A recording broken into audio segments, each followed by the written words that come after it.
Assalamualaikum warahmatullahi wabarakatuh. Alhamdulillahi rabbil alamin. Wassalatu wassalamu ala ashrafil mursalin Nabiyyina wa maulana Muhammadin wa ala alihi wa sahbihi ajma'in. Wa ashhadu dengan bersama-sama beribadah kepada Allah setelah kita melaksanakan sholat subuh secara berjamaah. Lalu kita sambung dengan berzikir dan selanjutnya belajar bersama. Semoga Allah jadikan forum kita forum yang diberkahi oleh Allah Ta'ala, majelis yang mendatangkan kebaikan bagi kehidupan kita. Kita akan berbicara membahas tentang penyesalan manusia kelak di yaumil akhir. Penyesalan manusia ketika di akhirat. Ketika semua manusia melihat kejadian yang sebenarnya, apa yang mereka alami pada saat mereka menghadap Allah Subhanahu wa Ta'ala. Dan tema yang disampaikan oleh panitia, tema yang berurutan.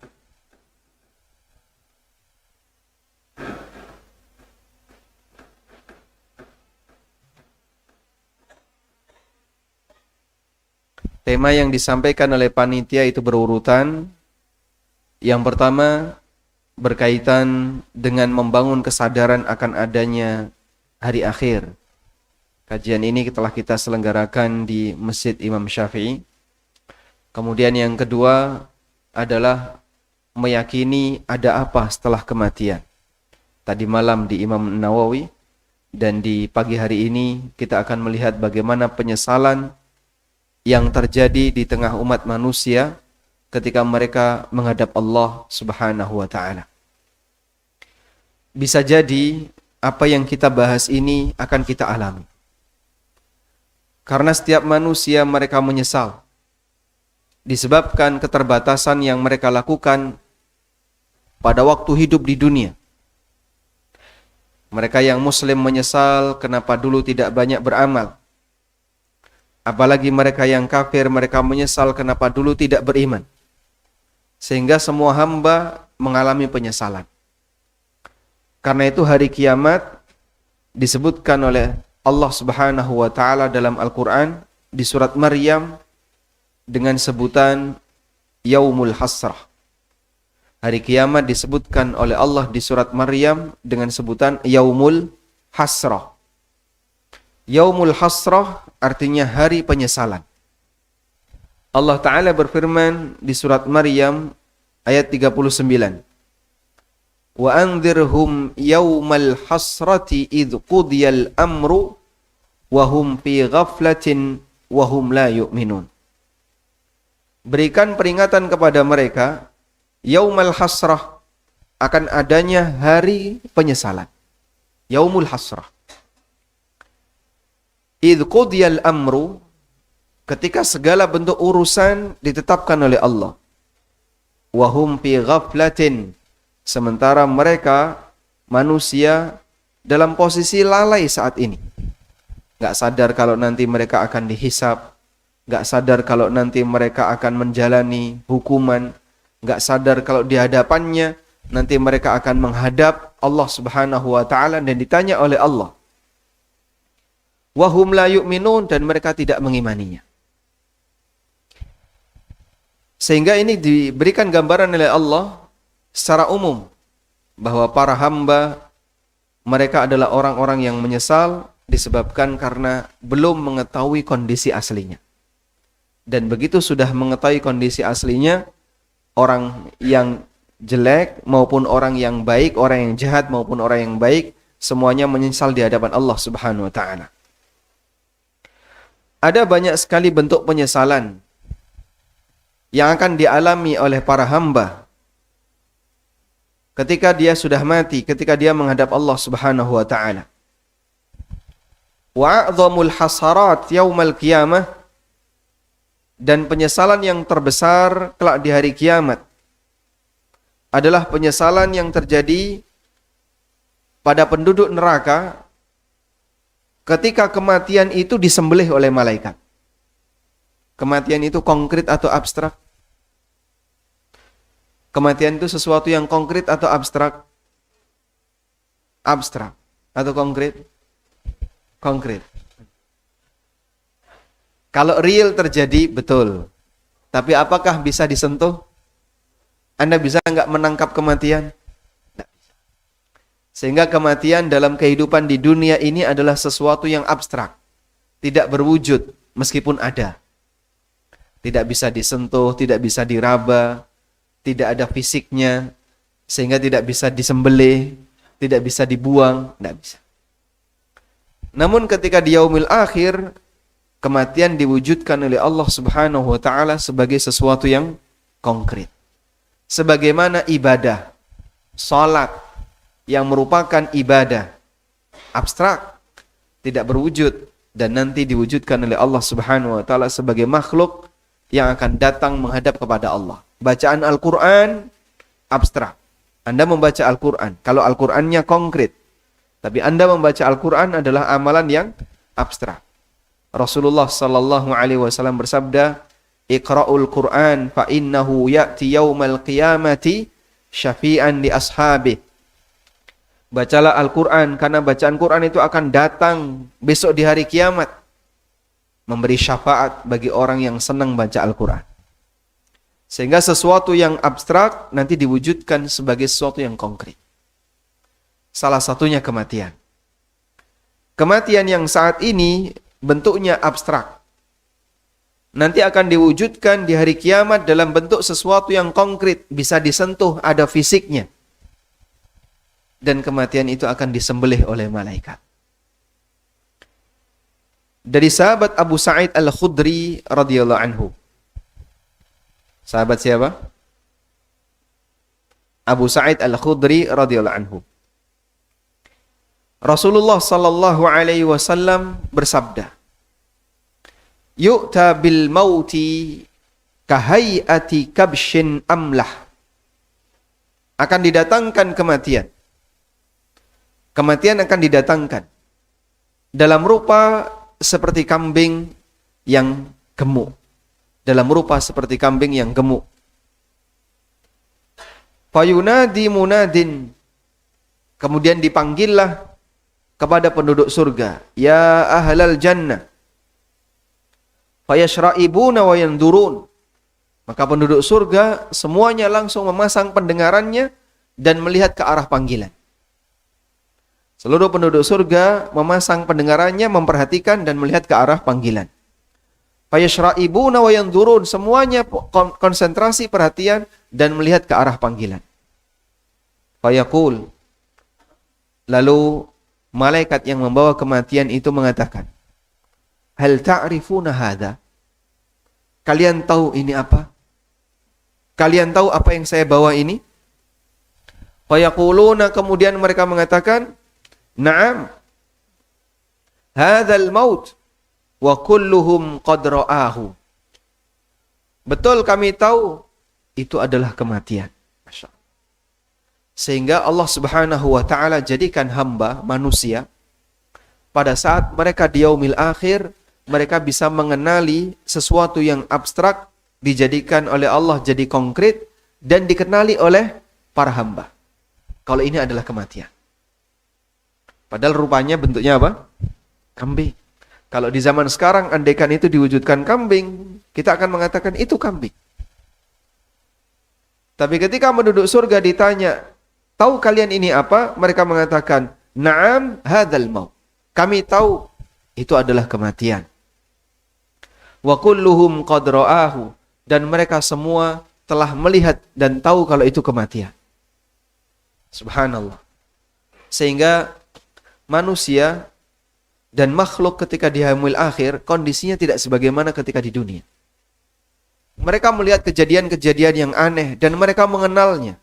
Dari mana mereka tahu? Allah Subhanahu wa taala berikan kemampuan bagi mereka untuk mengetahuinya. Sehingga saat mereka melihat kejadian yang luar biasa, melihat kejadian yang aneh, mereka tahu ini Al-Qur'an, ini salat. Seperti apa Pak wujudnya? Wallahu alam. Yang jelas kita mengimaninya. Gak masuk logika ya Pak. Kaidah kita apa? Innallaha ala kulli syai'in qadir. Kalaupun tidak masuk logika, Allah Maha Kuasa atas segala sesuatu. Sebab kita tidak berbicara dengan logika dalam masalah ini, tapi kita bicara doktrin. Ini adalah sebuah kebenaran yang pasti akan terjadi dan kamu hanya bisa menerima. Sebab tidak semua kebenaran itu bisa dilogika. Makanya akidah sumbernya bukan logika. Karena tidak mungkin akidah itu sumbernya logika. Kalau akidah sumbernya logika, manusia jumlahnya ada berapa? Miliaran. Kalau logikanya beda-beda, jadinya ada banyak akidah. Terus pakai standarnya siapa? Sehingga misalnya dalam masalah akidah yang dibangun dengan logika itu kan ada banyak sekali ya. Sekte-sekte yang berada di tengah kaum muslimin. Ada Mu'tazilah, ada Kullabiyah, ada Maturidiyah, ada Qadariyah, ada apa lagi misalnya, ada Karramiyah dan aneka sekte yang lain. Dan itu semuanya pakai logika, Pak. Semua sekte ini pendekatan akidahnya menggunakan logika. Terjadi pasca program yang diselenggarakan oleh pemerintah ketika itu menerjemahkan buku-buku Yunani ke dalam bahasa Arab. Lalu dipelajari oleh kaum muslimin. Kemudian muncul beberapa tokoh yang mereka membangun akidah dengan logika. Al-Farabi, Ibnu Sina, Ar-Razi, Al-Amidi, dan masih banyak tokoh yang lainnya. Disebabkan karena pengaruh ilmu filsafat yang dimasukkan di tengah kaum muslimin. Maka jadinya ada banyak sekali sekte, sebab yang namanya logika manusia itu berbeda-beda. Makanya ketika ditanya, bisa nggak akidah itu dibangun pakai logika? Gimana akidah dibangun pakai logika? Logika kan saja menolak itu. Secara logika, menolak kalau akidah dibangun pakai logika. Karena nanti pasti nggak seragam. Logika saya dengan Pak Solihin sama atau beda? Beda ya? Beda. Logika Pak Solihin dengan teman-teman yang lain tentu berbeda. Sebab yang namanya logika manusia bisa berubah dan berbeda antara satu dengan yang lain. Akidah jika dibangun di atas prinsip logika pasti akan dikoreksi. Makanya kan ada istilah Mu'tazilah mutaakhirin, Mu'tazilah mutaqaddimin. Mu'tazilah yang dulu dan Mu'tazilah sekarang. Itu ada perubahan akidah. Padahal sama-sama Mu'tazilah. Akidah kok dikoreksi? Coba akidah dikoreksi gimana gambarnya, Pak? Karena manusia menggunakan logika dalam masalah akidah itu pasti mustahil. Makanya Allah Subhanahu wa taala tegaskan bahwa wahyu yang Allah turunkan tidak akan ada yang namanya pertentangan. Walau kana min indi ghairillah lawajadu fihi ikhtilafan katsira. Andaikan Al-Qur'an itu datang dari selain Allah, maka mereka akan menjumpai ada banyak pertentangan. Al-Quran turun selama berapa lama? Al-Quran diturunkan kepada Nabi SAW selama berapa lama? 23 tahun. 22 tahun lebih. Kita genapkan kurang lebih 23 tahun. Manusia, kalau dia berbicara, berpendapat selama 23 tahun, kira-kira ada perubahan nggak, Pak? Loh dulu katanya Pak Ustadz tidak boleh, kok sekarang jadi boleh? Berubah dia. Dulu katanya begini, kok sekarang jadi begini. Dulu katanya begini, kok sekarang jadi begini. Dia bisa berubah. Karena yang namanya makhluk punya keterbatasan dalam masalah ini. Nggak bisa konsisten dia.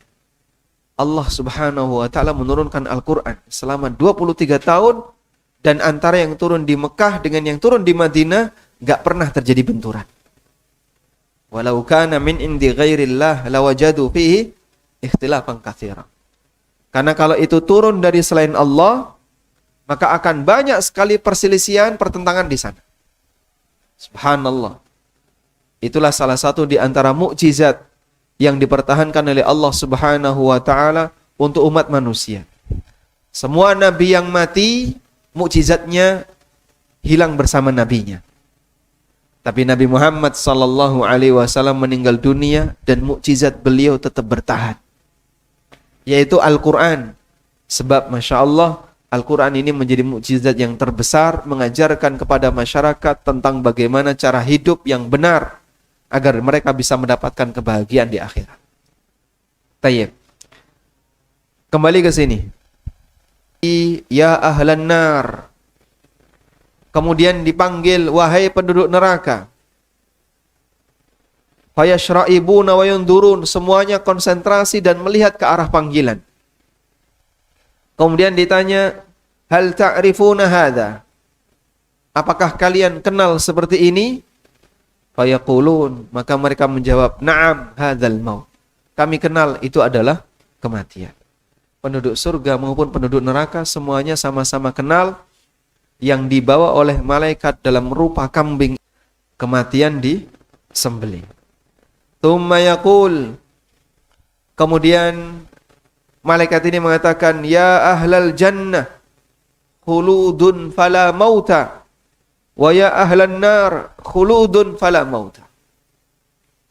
Lalu malaikat ini mengatakan setelah kematian disembelih, wahai penduduk surga, kalian kekal, tidak ada lagi kematian. Wahai penduduk neraka, kalian kekal, tidak ada lagi kematian. Masya Allah, kematian sudah mati sehingga tidak ada lagi kematian. Mereka yang berada di surga, yang semuanya penuh dengan kenikmatan, semakin bergembira karena kematian sudah mati. Tidak ada lagi kematian dan mereka tidak akan dikeluarkan oleh Allah Subhanahu wa taala. Tidak ada lagi kematian dan mereka tidak akan dikeluarkan oleh Allah Subhanahu wa taala. Sementara penduduk neraka, mereka mengalami penyesalan yang sangat mendalam. Karena dalam posisi mereka dihukum oleh Allah, disiksa oleh Allah, ternyata tidak ada kematian. Kullama nadijat juluduhum baddalnahum juludan ghairaha liyadhuqul azab. Setiap kali kulitnya rusak, maka kami gantikan dengan kulit yang baru. Tujuannya apa? Tujuannya apa? Liyadhuqul azab, agar mereka merasakan azab tanpa ujung. Kehidupan seperti itu tanpa ujung. Lalu orang bertanya, di mana keadilan Allah sehingga sampai penduduk neraka diberi hukuman tanpa ujung? Padahal ketika mereka kafir di dunia ada ujungnya. Orang kafir melakukan kekufuran ketika di dunia, ujungnya apa? Ujungnya apa? Kematian. Dia menjadi orang kafir sampai dia mati. Anggaplah misalnya usia dia 70 tahun, 80 tahun.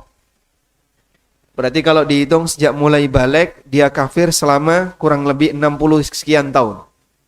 Atau 70 sekian tahun dia kafir. Kalau dihitung dari balik. Tapi kenapa Pak? Adabnya abadi dan tidak ada ujungnya. Khalidina fiha abada. Bukankah yang namanya balasan itu sejenis dengan amal? Sehingga amalnya seperti ini, maka balasannya seperti ini. Berangkat dari sinilah kemudian muncul perbedaan pendapat di kalangan kaum muslimin. Saya sebut di kalangan kaum muslimin ya. Apakah neraka itu kekal ataukah nanti akan binasa bersama penduduknya?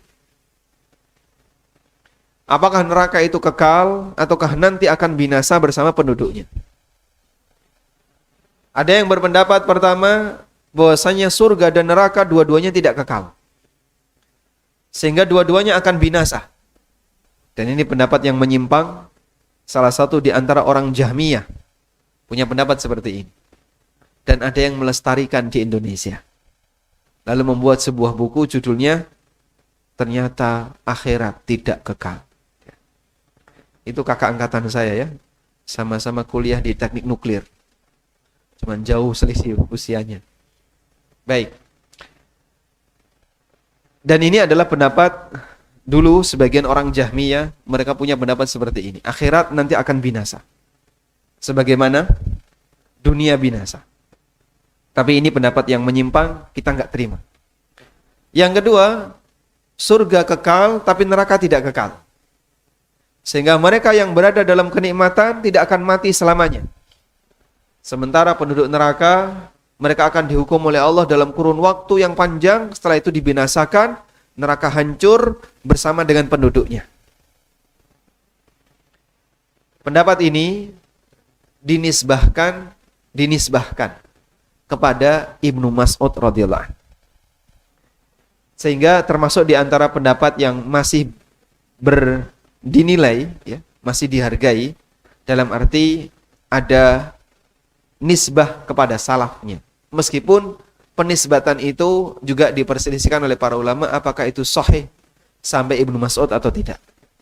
Ada khilaf di antara para ulama. Dan yang benar penisbatan ini tidak benar, tidak sahih.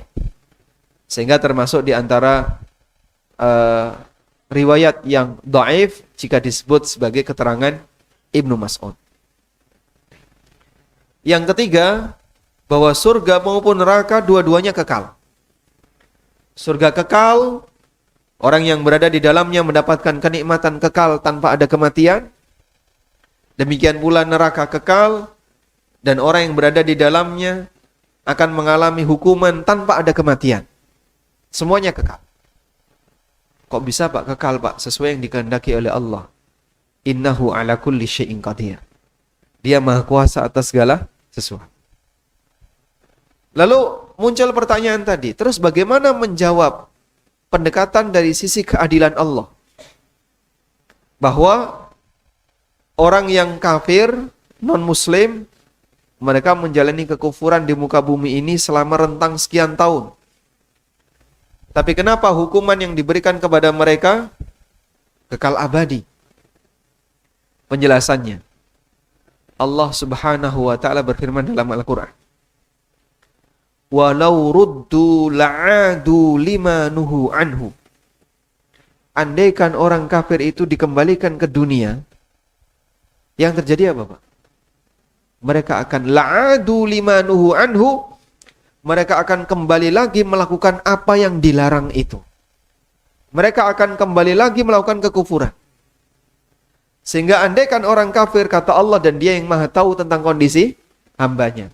Allah tahu fisik hambanya dan Allah tahu batin hambanya. Allah tahu alimun bidzatis sudur. Allah mengetahui apa yang ada dalam hati hambanya. Allah Subhanahu wa ta'ala berfirman, walau ruddu la'adu limanhu an. Andaikan mereka dikembalikan ke dunia, mereka akan balik lagi melakukan apa yang dulu dilarang untuk mereka kerjakan. Mereka balik lagi jadi kafir. Sehingga kalaupun dikembalikan dan mereka balik lagi jadi kafir, berarti sebenarnya kematian itu batas akhir kekufuran atau tidak? Tidak. Artinya begini. Ada orang kafir. Anggaplah dia dikasih umur 70 tahun lebih 1 bulan. 70 tahun plus 30 hari. Sudah? Di detik itu dia mati. Kalau misalnya dia dikasih umur tambahan 1 hari, 70 tahun plus 30 hari plus 1 hari. Apakah dia jadi muslim? Jadi muslim enggak? Tidak. Kasih tambahan lagi 2 hari. Berubah jadi muslim? Tidak. Kasih tambahan lagi sepekan. 70 tahun plus sebulan plus 1 pekan. Jadi muslim? Tidak. Dikasih tambahan 1 tahun lagi. Ternyata juga nggak berubah jadi muslim. Sehingga orang kafir ini ketika dia dikasih tambahan umur, tambah sehari, tambah sekian bulan, tambah sekian tahun, tetap kafir Pak.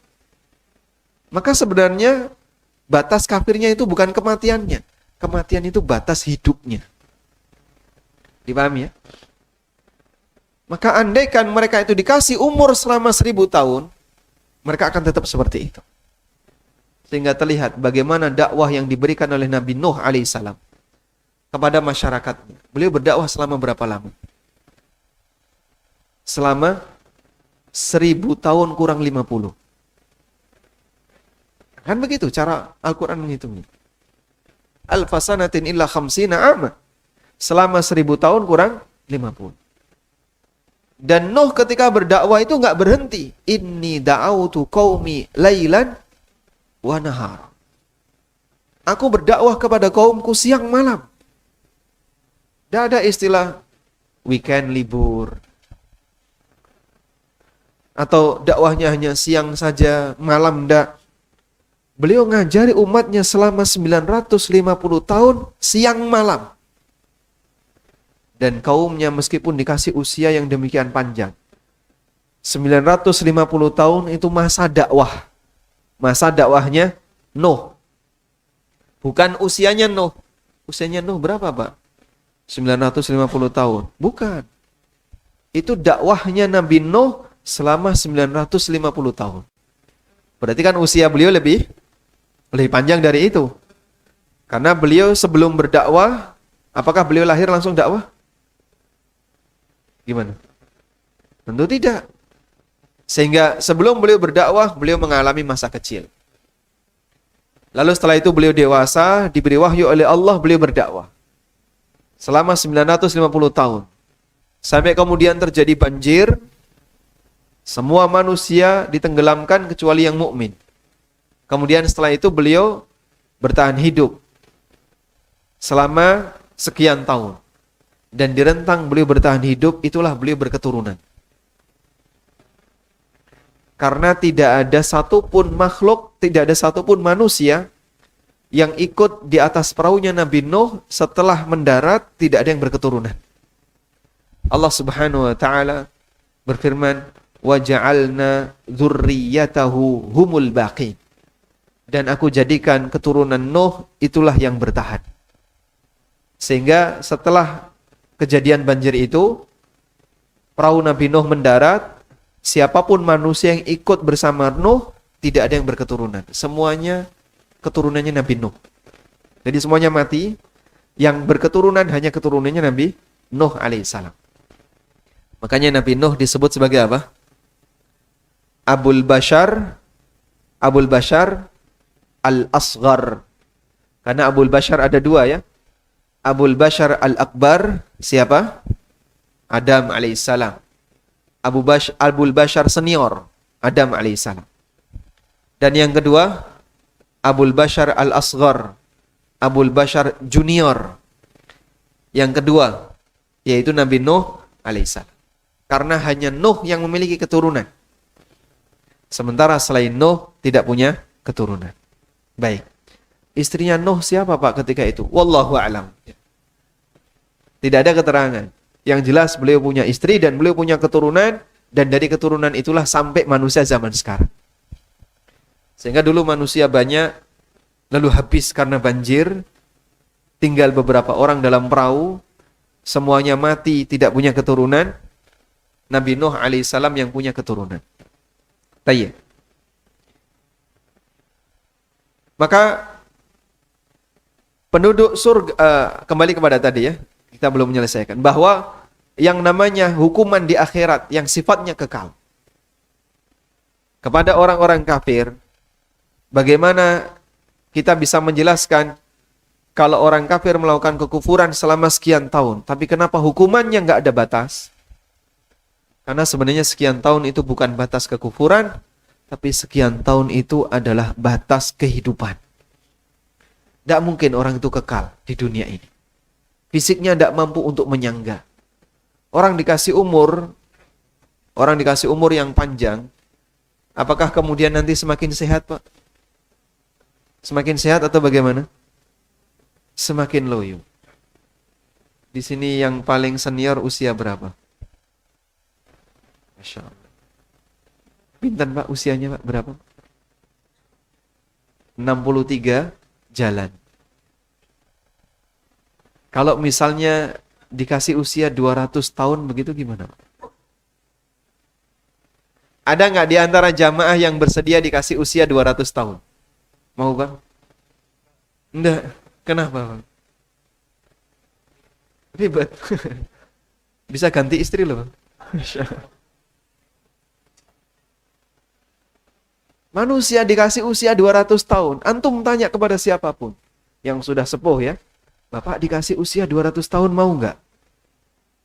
Nggak mau dia. Kenapa? Hidup ini capek. Orang kalau sudah di usia 60 ke atas, 70 ke atas, kondisinya tidak senormal ketika masih muda. Gigit daging sudah nggak terasa enak kayak dulu.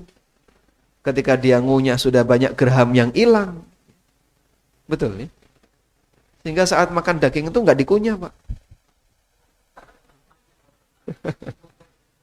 Dimut terus ditelan. Karena gerahamnya sudah tidak ada. Belum lagi ketika dia punya keterbatasan fisik. Mulai sakit bagian kanan, sakit bagian kiri. Dia nggak betah untuk bisa bertahan lama. Di saat itulah penurunan terjadi, sehingga orang ketika dikasih usia lama, kadang dia berharap kapan saya mati. Manusia tidak bisa bertahan fisiknya kalau dikasih usia oleh Allah dalam waktu yang panjang. Orang dulu dengan orang sekarang beda ya. Fisik orang dulu relatif jauh lebih kuat. Sehingga dikasih usia lebih dari 1000 tahun seperti zaman Nabi Nuh, tetap sehat. Tetap seger. Karena memang usia mereka manusia yang panjang. Baik. Sehingga sekali lagi Allah Subhanahu wa taala memberikan hukuman kepada orang yang mati dalam kondisi membawa dosa kekufuran akbar. Hukumannya tidak ada ujungnya karena perbuatannya juga enggak ada ujung. Maka demikian pula orang mukmin. Orang mukmin menjadi mukmin sampai kapan? Sampai kapan? Batas hidupnya adalah sampai kematian. Ketika dia dikasih tambah usia, tetap mukmin. Maka Allah Subhanahu wa taala memberikan balasan kepada dia surga yang tidak ada ujung. Masya Allah. Sehingga al-jaza min jinsil amal. Dari sinilah kita bisa memahami yang namanya balasan sejenis dengan amal. Sebagaimana amalnya tanpa ujung, maka pahalanya, balasannya juga tanpa ujung. Allah Subhanahu wa taala memberikan hukuman kepada manusia dengan keadilannya. Dan Allah taala memberikan kenikmatan kepada hamba dengan karunia-Nya. Baik. Fahadhihi a'dhamu hasratin yajiduha ahlun nar. Itulah penyesalan terbesar yang dijumpai oleh penduduk neraka. Karena mereka ketika sudah diumumkan tidak ada kematian, mau lari kemana? Sementara kehidupan mereka semuanya serba dengan siksa. Betapa mahalnya nilai iman jamaah. Jaga baik-baik sampai mati. Sebab Allah perintahkan agar kita menjadi muslim sampai mati. Apa wasiat Allah dalam Al-Quran? Wala tamutunna illa wa antum muslimun. Jangan sampai kalian mati kecuali dalam posisi muslim. Jangan sampai kalian mati dalam posisi muslim. Sebab kalaupun bisa jadi kita nggak bebas dari hisab, tidak bebas dari azab, minimal jangan sampai azab itu abadi. Karena kalau sudah dihukum abadi, waliyadzubillah, kita berlindung kepada Allah, jangan sampai mengalami seperti itu. Dan jamaah, tugas dan kewajiban untuk mempertahankan diri agar bisa istiqomah ini berat. Karena tantangan hidup sangat banyak, dan siapapun tidak bisa menjamin apakah ujung hidupnya akan menjadi baik atau dia membelot. Maka perlu saling menguatkan. Caranya bagaimana saling menguatkan? Anda selalu bertahan dalam komunitas orang-orang yang baik. Selalu bertahan dalam komunitas orang yang baik. Komunitas itu salah satu di antara cara untuk menjaga kesamaan prinsip. Yang sudah ikut kajian Ahlussunnah, lalu ingin tetap menjaga status dia sebagai Muslim Ahlussunnah, bergabunglah bersama Muslim Ahlussunnah. Jangan medot sendiri. Terlalu banyak perpecahan itu menunjukkan apa? Ego yang terlalu tinggi. Sudah jumlahnya sedikit, yayasannya banyak. Tidak apa-apa ya kalau yayasan banyak ya, boleh ya? Berarti berkembang ya. Berkembang. Tapi kalau tegang antara satu dengan yang lain, la haula wala quwata illa billah, apa yang kau dapatin? Kalau hanya sebatas ini. Bergabunglah dengan komunitas orang yang baik, semoga ini bisa menjaga kita dalam kondisi baik. Tayyib. Kemudian setelah kita memahami bahwa manusia akan mengalami penyesalan yang demikian hebat ketika di yaumul akhir, Allah perintahkan kepada seluruh hambanya untuk bertobat kepada Allah. Sebutkan satu dosa yang tidak akan diampuni oleh Allah. Ya, syirik bisa diampuni kalau orangnya bertobat. Sebutkan satu dosa yang tidak akan diampuni oleh Allah. Ada, Pak? Tidak ada. Semua dosa bagi siapapun yang bertaubat akan diampuni oleh Allah. Semua dosa bisa diampuni oleh Allah bagi siapapun hambanya yang mau bertaubat. Allah berfirman, Allah Subhanahu wa taala berfirman di surat Az-Zumar, "Qul ya ibadiyalladzina asrafu ala anfusihim."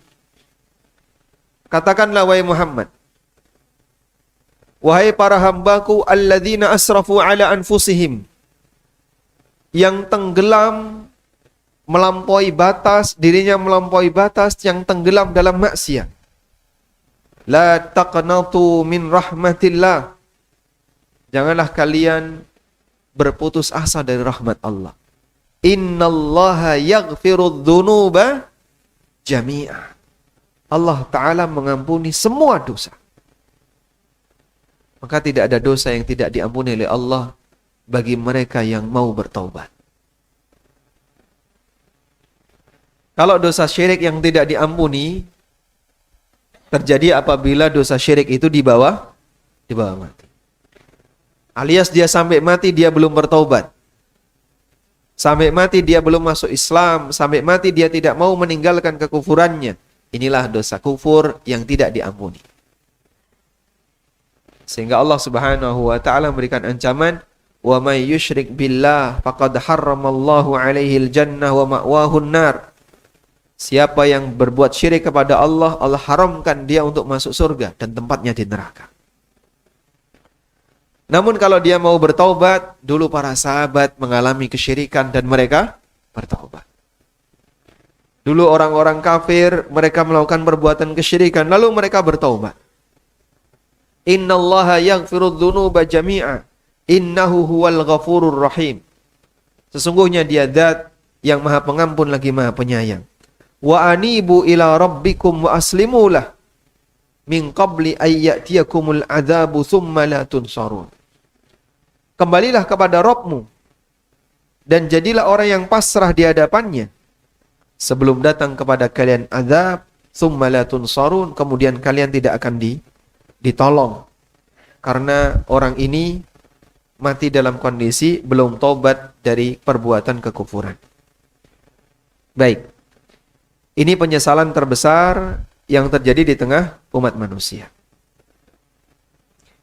Selanjutnya, ada penyesalan yang secara khusus terjadi di kalangan kaum muslimin. Yaitu penyesalan-penyesalan yang dilakukan oleh mereka yang tidak mau banyak mendekat kepada Allah, tidak banyak melakukan ibadah kepada Allah Subhanahu wa taala. Contohnya apa, Pak? Contohnya jarang baca Quran. Ini termasuk di antara sumber penyesalan. Kana Nabi sallallahu alaihi wasallam yaqra'ul Quran fi kulli ahyani. Nabi sallallahu alaihi wasallam itu membaca Al-Quran dalam setiap kesempatan. Di atas kendaraan, di perjalanan, di rumah, di mana. Selagi memungkinkan baca Quran, baca Quran. Dan itu kebiasaan yang baik. Dan di masyarakat kita, kebiasaan seperti ini kurang begitu dibangun. Pertimbangan yang pertama, banyak yang belum bisa baca Quran. Sehingga dia buta huruf Al-Quran. Meskipun dia melek baca, ya. Bisa baca, tapi tidak bisa baca Al-Quran. Sudah bolak-balik ganti kacamata, tetap nggak bisa baca. Di beberapa negara Islam, membaca Quran di tempat umum itu hal yang biasa. Sehingga ada orang, saya dapat cerita ya, katanya di Mesir itu, ada orang yang naik bis umum, Pak. Karena nggak dapat tempat, jadi di pintu cuman gandolan tangan tuh. Di pintu gandolan tangan, itu sambil tangan yang kanan megang mushaf, baca Quran. naik bis kayak gitu. Katanya itu hal yang biasa.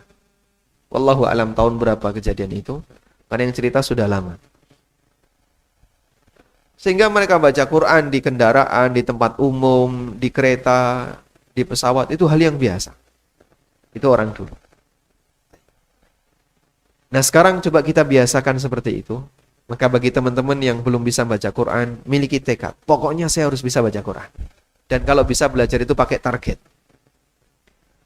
Ada timeline ya. Tahun depan harus sudah bisa baca Quran. Dulu saya punya kawan satu pondok, ketika masuk tidak bisa baca Quran. Kurang lebih 1 tahun hafal 5 juz. Karena dia kejar dengan sungguh-sungguh, sampai kuliahnya nggak diurusi. Sehingga dia fokus bisa baca dengan benar. Setelah dia bisa baca benar, dia bisa nambah hafalan dengan cepat. Kurang lebih 1 tahun tuh 5 juz kalau tidak salah. Sehingga kalau ada kesungguhan, insya Allah seorang muslim akan diberi kemudahan. Walaqad yassarnal Qur'ana lidzikri fahal mim muddaqir.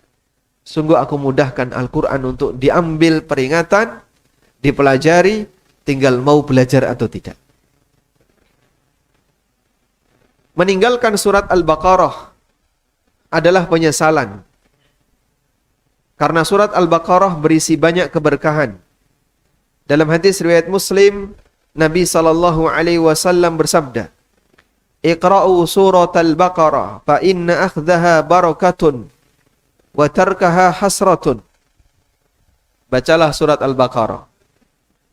Karena dengan banyak mempelajari surat Al-Baqarah akan mendatangkan keberkahan, dan meninggalkan Al-Baqarah adalah sumber penyesalan. Wala tastati'uhal batalah. Dan surat Al-Baqarah tidak mampu diserang oleh al-batalah. Al-batalah bermakna as-saharah, tukang sihir. Iqra'u surat Al-Baqarah fa inna akhdaha barakah wa tarkaha hasarah wala tastati'uhal batalah. Ungkapan yang disampaikan Nabi SAW bersajak. Ungkapan yang disampaikan Nabi SAW kalimatnya bersajak. Mengambil surat Al-Baqarah keberkahan, meninggalkannya penyesalan, dan tukang sihir tidak mampu untuk menyerangnya. Maka salah satu di antara cara untuk mengobati sihir adalah dengan membacakan surat Al-Baqarah. Baik.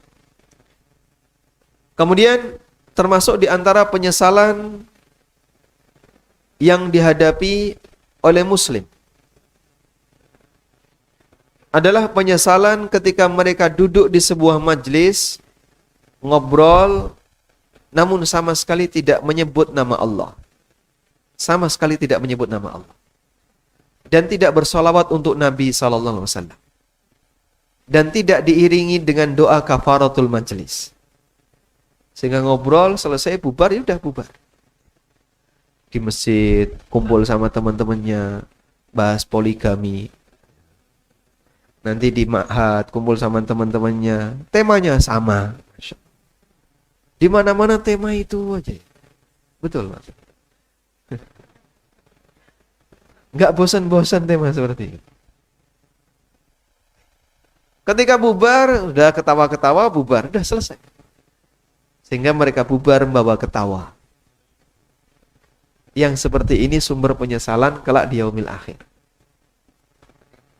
Nabi SAW ingatkan itu dalam hadis yang sahih, hadis yang dinilai sahih dalam silsilah as-sahihah. Rasulullah SAW bersabda, "Ma qa'ada qaumun maq'adan." Apabila ada sekelompok orang yang duduk di sebuah majelis, lam yadhkuru fihi Allah azza wa jalla. Dan di majelis itu dia tidak mengingat Allah sama sekali. Bahas poligami itu mengingat Allah enggak? Nyebutkan dalilnya enggak? Enggak ya? Sehingga tidak menyebutkan dalilnya, maka tidak termasuk majelis zikrullah ya. Tapi kalau menyebutkan dalilnya, insya Allah zikrullah. Makanya dihafalkan dalilnya ya. Jadi orang ini duduk di sebuah majelis, Lalu dia tidak menyebut nama Allah sama sekali. Nggak menyebutkan dalil, tidak menyebutkan Al-Quran maupun hadis Nabi SAW. Wa yusallu ala Nabi SAW, dan mereka juga tidak bersalawat untuk Nabi SAW. Illa kana alaihim hasratan yaumal qiyamah. Maka majlis seperti ini akan menjadi penyesalan kelak di hari kiamat. Wa indakhalul jannata litsawab. Meskipun bisa jadi nanti pelakunya akan masuk surga dengan pahala yang dia punya. Tapi keberadaan majelis ini jadi beban bagi dia kelak di hari kiamat. Dan betapa seringnya kita seperti itu. Kita membaca kafaratul majelis ketika kapan? Ya? Saat kajian, saat baca Quran. Tapi kalau ngobrol, pakai kafaratul majelis enggak? Enggak. Terkadang. Padahal yang lebih butuh kafaroh yang mana? Yang lebih butuh kafaroh yang mana? Kalau kajian di situ disebutkan Al-Quran, firman Allah, diajak untuk zikrullah, mengingatkan akhirat. Ada banyak salawat kepada Nabi sallallahu alaihi wasallam waktu kajian. Kalaupun Anda tidak membaca kafaratul majlis, insya Allah ini majlis yang baik. Maka ada sebuah hadis yang menyebutkan keutamaan majelis ilmu. Orang yang enggak paham duduk di majelis ilmu, kata Nabi SAW, tilkal julasa la yahsaru fihim jalisuhum. Itu adalah sebuah majelis. Siapapun yang terlibat di situ enggak bakalan rugi, meskipun dia tidak ikut ngobrol bersamanya, meskipun dia tidak ikut terlibat di dalamnya. Maksudnya, bisa jadi dalam sebuah majelis ada yang nggak paham. Ada yang tidur, ada yang ngantuk, ada yang nggak dong sama sekali, nggak ngerti sama sekali. Tadi Bapak ngerti enggak? Enggak. Kenapa? Tidur. Kajian tidur. Kalau yang seperti ini dapat keutamaan enggak? Dapat. Karena meskipun dia di situ nggak ngerti, dia tetap mendapatkan keutamaan. Karena kanan kirinya bukan orang yang merugikan dirinya. Dalam salah satu majelisnya Syekh Utsaimin rahimahullah, beliau bertanya kepada salah satu peserta kajian, "Ya akhi, kamu paham dengan apa yang saya sampaikan?" Beliau jawab, "Tidak." Nah, terus kamu ngapain aja di sini? Lalu orang itu mengatakan, "Hadhil julasa." Ini adalah kawan-kawan. La yadurru bihi jalisuhum. Orang yang turut duduk di sini enggak bakalan dapat kerugian. Lalu Syekh Utsaimin menangis. Beliau menangis ketika mendengarkan jawaban itu. Kemudian beliau menyampaikan, "Nahnu nuridu an nu'allimahum. Fa nata'allama minhu qabla an nu'allimahum." Kami ingin mengajari beliau. Tapi justru sebaliknya, kami belajar dari beliau sebelum kami mengajari beliau. Ada orang yang hadir di majelis beliau tapi nggak paham. Tidak ngerti dengan penjelasan Syekh Utsaimin. Mungkin beliau membahas masalah yang agak serius ya. Mungkin usul fikih atau qawaid fiqhiyah atau ilmu-ilmu yang agak serius. Ada salah satu peserta yang nggak ngerti. Ketika ditanya nggak ngerti. Nah, kamu kesini ngapain? Jawabnya kayak gitu, Pak. Sebab majelis seperti ini, majelis ilmu, tidak ada ruginya ketika orang hadir, meskipun bisa jadi dia pulang nggak bawa catatan. Sehingga sampai rumah, "Pak, tadi dapat apa?" Udah hilang di jalan. Mabur bersama angin, Pak. Karena dia nggak nyatet, hanya mengandalkan apa? Wudu kuping. Cuman modal dengar saja ya. Meskipun ada sebagian yang melekat. Ada ilmu yang bertahan di dalam. Ayo. Sementara majelis ngobrol panjang lebar, kadang bisa jadi waktunya lebih panjang, kajian dari mulai maghrib sampai isya, tapi jamaahnya pulang jam 9 malam. Kajian dari mulai maghrib sampai isya. Udah? Selesai sholat isya, mereka ngobrol di masjid sampai jam berapa? Berarti lebih panjang kajian pasca isya.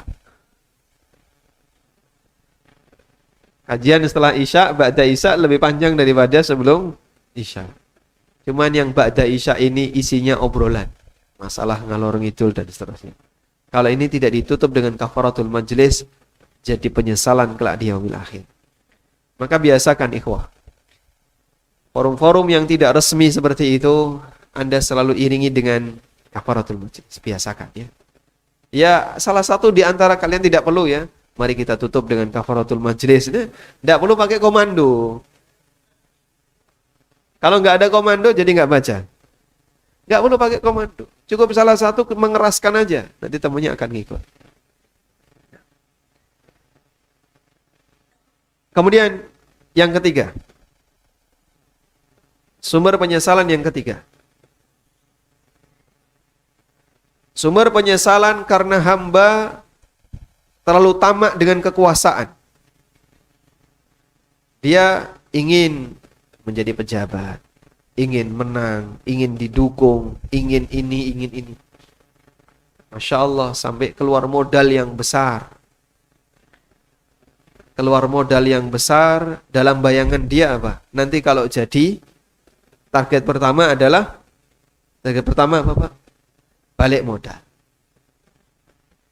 Padahal ketika dia kampanye, nyebutnya membela rakyat, anti korupsi, apalagi mendukung kesejahteraan. Ketika kampanye Pak, dia pasang baliho ketika kampanye kayak gitu, Masya Allah. Tapi dalam hatinya, nanti kalau saya menang, saya akan ambil kesempatan, balik modal dulu. Sehingga di depan dia ngomong A, belakangnya semua orang paham niatnya balik modal. Di depan dia ngomong A, dalam batinnya semua orang sampai tahu loh batinnya. Orang ini nanti kalau jadi pasti target awal adalah balik modal. Masya Allah. Baik. Nabi SAW bersabda dalam hadis riwayat Bukhari, "Innakum satahrisuna 'alal imarah. Wa innaha satakunu nadamatan wa hasratan." Innakum satahrisuna 'alal imarah wa innaha satakunu nadamatan wa hasratan. Sungguh kalian akan menjadi orang yang terlalu semangat untuk mendapatkan jabatan.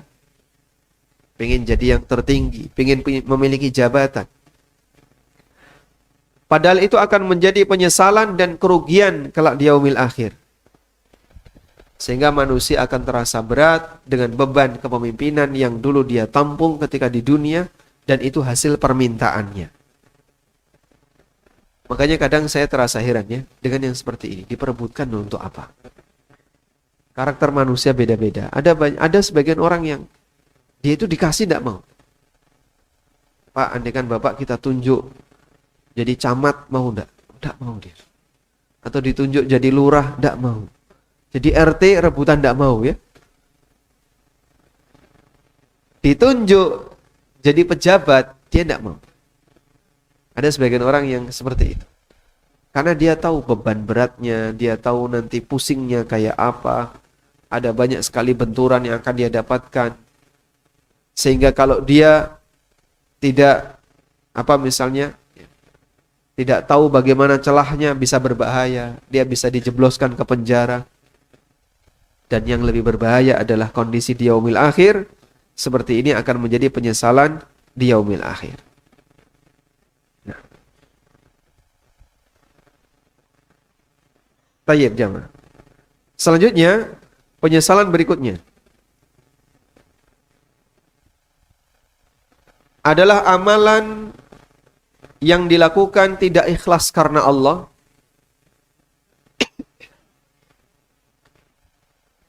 sehingga nanti ditampakkan di hari akhir amalan itu datang tapi tidak bisa dimiliki oleh pemiliknya.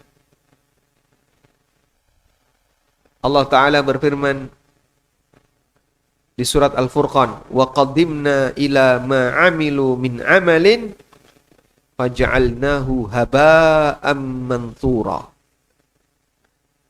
Dan kami hadapi amalan yang mereka kerjakan, faj'alnahu haba'an manthura, lalu aku jadikan amalan itu habaan mansura, seperti debu yang bertebakan. Sehingga saat mau diambil tidak bisa. Berusaha untuk diambil tidak bisa. Dijadikan oleh Allah Ta'ala habaan mansura. Disebabkan karena dia ketika beramal tidak ikhlas karena Allah. Innallaha tayyibun la yaqbalu illa tayyiban. Dan Allah zat yang maha baik. Allah tidak akan menerima kecuali yang baik. Wallahu ta'ala alam. Demikian mungkin yang bisa kita sampaikan sebagai pengantar. Jam berapa syuruk? Sudah masuk belum?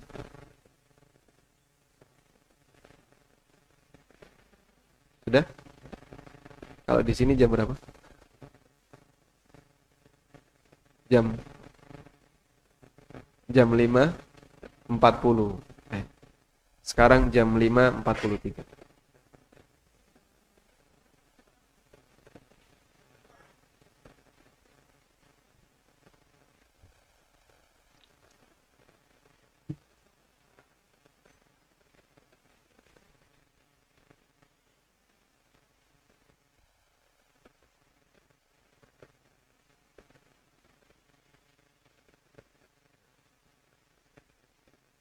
Ada pertanyaan, namun di sini berkaitan dengan masalah muamalah. Assalamualaikum warahmatullahi wabarakatuh. Waalaikumsalam warahmatullahi wabarakatuh. Bolehkah menjual harta yang ada bukan untuk bisnis, tapi untuk nyetor haji, umroh, bayar utang, dan mencari rumah yang dekat dengan masjid? Nilai jual kira-kira 200-an juta lebih.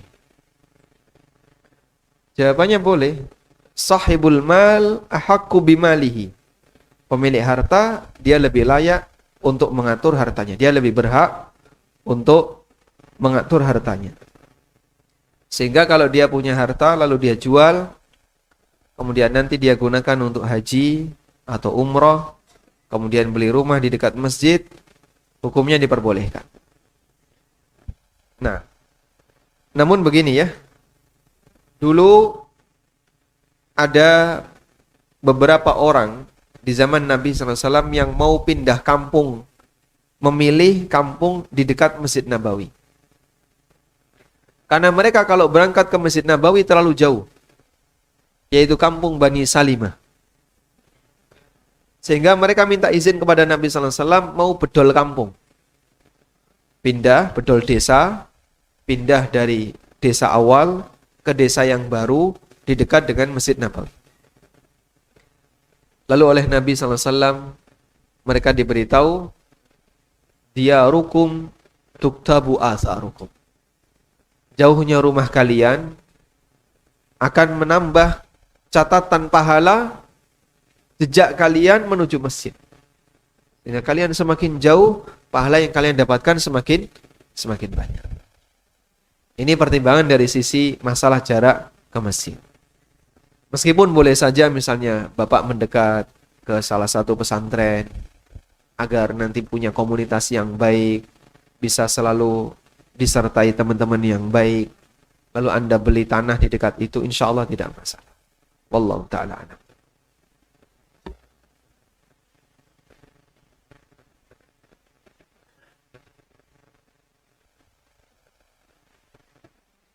Assalamualaikum warahmatullahi wabarakatuh. Waalaikumsalam warahmatullahi wabarakatuh. Apa hukum praktek riba untuk menyekolahkan anak ke pondok? Karena anak memiliki potensi dan prospek yang menjanjikan. Masya Allah. Anaknya di prospek ya. Kalau tidak disekolahkan takut akan keburukan pergaulan zaman sekarang. Catatan usaha seret, harta yang ada tak kunjung laku dan sudah bersabar cukup lama. Nah, kalau Anda selesaikan dengan cara utang riba, justru ini bukan solusi. Itu akan nambah beban. Apalagi utang yang Anda lakukan bukan utang produktif, tapi untuk konsumtif. Karena yang utang yang Anda lakukan adalah utang untuk menyekolahkan anak ke pesantren. Sekolah ke pesantren dapat duit atau keluar duit? Sehingga Anda gunakan utang itu untuk kegiatan konsumtif secara perhitungan ekonomi. Maka dalam posisi seperti ini justru akan menjadi beban berat bagi Bapak. Nah, sekarang kita pikirkan kondisi anak ya. Bapak berharap agar anak ini tetap bisa belajar, misalnya di Jawa atau di sekitar sini, yang kira-kira beliau bisa mendapatkan ilmu agar nantinya ketika dewasa bisa lebih baik. Kalau misalnya Anda tidak mampu, Anda bisa mencari bantuan dari lembaga zakat atau bantuan dari para muhsinin, para donatur, atau bisa melaporkan ke pondok setempat, laporkan atau jelaskan dengan terbuka kondisi Anda, ekonomi Anda yang saat ini Anda alami. Dan sampaikan, saya berharap anak saya bisa belajar agama karena pergaulan di lingkungan Anda tidak menjanjikan dengan baik. Semoga nanti ada orang yang bisa membantu nutupi SPP atau punya orang tua asuh yang nanti akan membiayai sekolah dari putra Anda.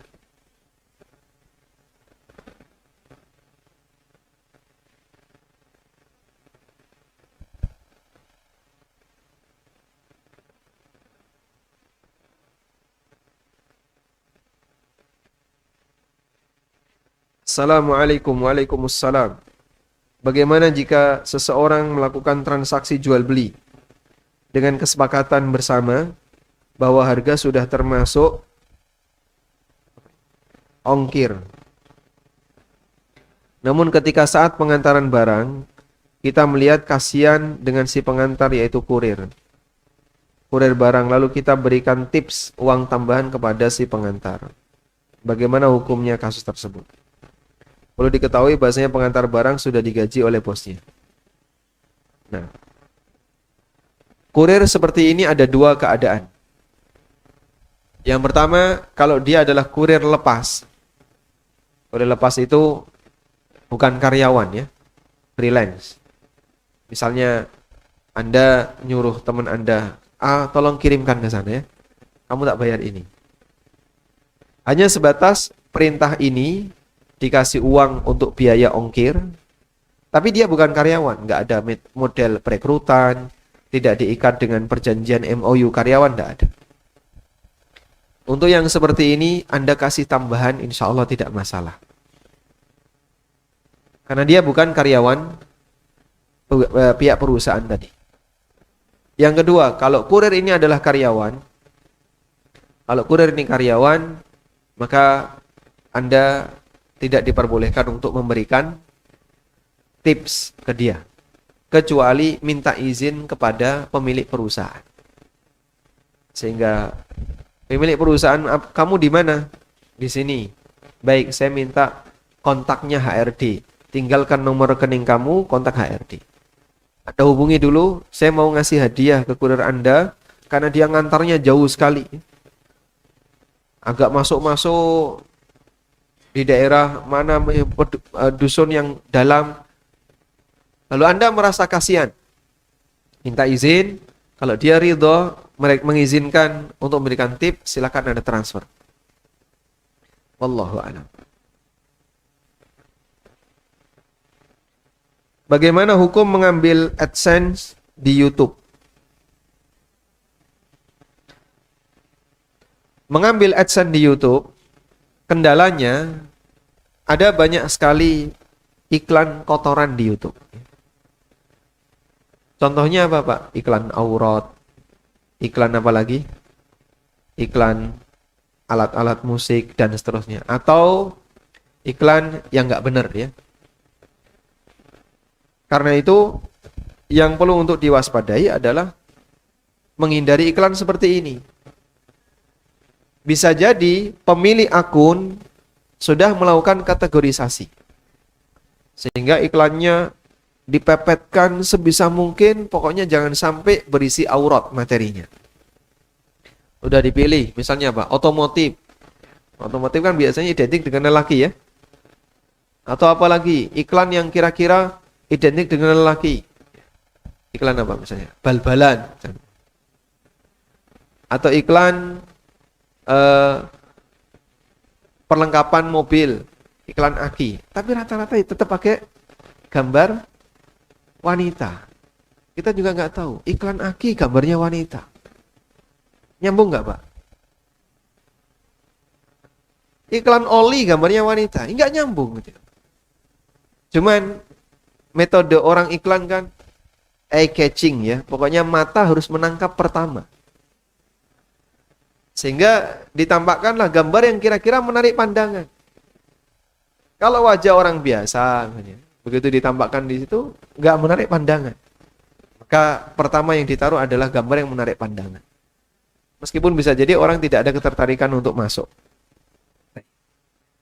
Oleh karena itu, mengingat rumitnya yang seperti ini, bisa dipastikan iklan di AdSense itu pasti akan bercampur dengan yang nggak benar, pasti. Nah, dan YouTube sendiri itu punya algoritma bahwa iklan yang ditampakkan tergantung kebiasaan apa? Pengguna HP atau pengguna laptop. Kalau dia sering buka game, nanti iklannya game. Kalau dia sering buka apa, iklannya itu. Itulah algoritma yang dimiliki oleh mereka. Dan Masya Allah ya. Jadi mereka itu bisa mengetahui, Bapak kalau misalnya nyekrol YouTube gitu kan, itu di detik mana Anda berhenti, Anda tidak ngeklik ya, teman di scroll. Kan terus keluar gerakannya. Di detik mana Anda berhenti, itu jadi kesan. Oh berarti dia senang video yang seperti ini. Meskipun Anda tidak ngeklik, cuma nyekrol saja. Mereka bisa seperti itu. Dan itu ya metode artificial intelligence yang dimiliki oleh para pemilik medsos ini dalam rangka untuk mengenali kebiasaan manusia. Karena kita ini kan orang yang terlalu pemurah data ya. Apapun kita berikan, kita kasih. Data itu kita kasih. Sehingga karakter kita direkam oleh mereka. Ini senang ini senang ini senang ini. Baik. Itu lebih rumit lagi. Maka meskipun pemilik akun sudah berusaha untuk melakukan kategorisasi, tapi pengguna akun, tayangan yang kita tampilkan, iklan yang muncul sesuai dengan kebiasaan dia. Baik. Karena itu untuk sementara kami tidak memberikan rekomendasi memanfaatkan iklan di YouTube AdSense. Tapi kalau misalnya Anda mau pasang iklan, sebaiknya iklan yang sifatnya kerjasama dengan orang lain. Misalnya di ANB Channel, kita sama sekali tidak memonetize, tidak mengaktifkan fitur iklan. Meskipun iklan itu tidak bisa dihindari kan, karena semua video dikasih iklan. Tapi kita tambahkan iklan kerjasama. Misalnya kanal ini ada orang mau iklan, terus dibuatkan video, ditempel di situ. Nah, insya Allah kalau yang seperti ini bersih dan boleh untuk dimanfaatkan hasilnya.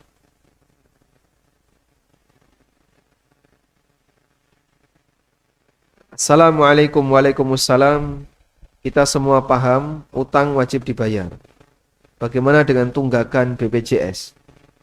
Apakah termasuk utang walaupun kita tidak pernah memakai fasilitas yang ada di dalamnya? Wallahu a'lam, saya tidak tahu. Mungkin nanti bisa kami tanyakan kepada asatidzah yang lain yang lebih luas ilmunya. Saya tidak ngerti tentang masalah ini. Baik, demikian yang bisa kita bahas. Semoga Allah Subhanahu wa taala menjadikan majelis yang kita selenggarakan adalah majelis yang mendatangkan kebaikan, dan semoga Allah taala memberikan keberkahan dari setiap ilmu yang kita pelajari. Wassallallahu ala nabiyyina Muhammadin wa ala alihi wa sahbihi wasallam. Wa akhiru da'wana anil hamdulillahi rabbil alamin. Subhanakallahumma wa bihamdika asyhadu an la ilaha illa anta astaghfiruka wa atubu ilaik. Wassalamualaikum warahmatullahi wabarakatuh.